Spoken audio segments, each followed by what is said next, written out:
A young man went over to another Jew at a wedding. He said, "You remember me?" He said, "I don't remember you. Who are you?" He introduces himself. He says, "You were my student.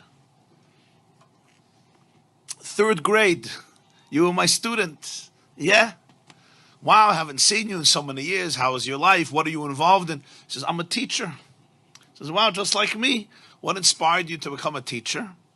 "What inspired me to become a teacher was you." He said, "How did I inspire you to become a teacher?" "I saw what an impact you had on me. I realized what an impact I can have on children. I decided to go into education." He said, "What type of impact did I have on you?" So he said, "I'll remind you, but I'm sure you remember the story. There was one day that one of my friends got himself, his mother or father bought him a beautiful wristwatch, and I dreamt for a watch, and I didn't afford one. So I decided to steal his watch. He had it in his pocket. I took his watch, I stole it. He came into class, he saw somebody stole his watch. He came complaining to the teacher, somebody stole his watch. So you made an announcement. Whoever took this boy's watch, please return it." I was too embarrassed and I didn't want to return it, so I didn't return it.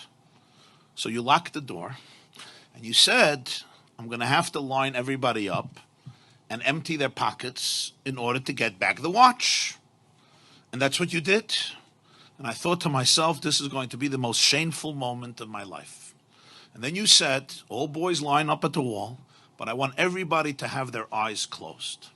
Everybody's eyes must be closed."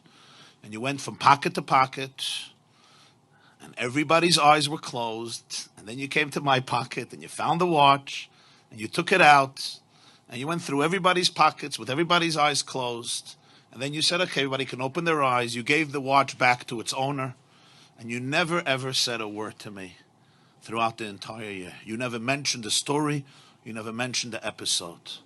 And when I thought to myself how you saved my dignity that day, instead of being stereotyped as a ganev, as a thief, as a shakran, as a liar, as a no-goodnik, as a despicable child, you really saved my soul. You saved my dignity. And you never mentioned a word, not only to anybody else, not only to the owner, but even to me. It happened, it's over. I understood the message.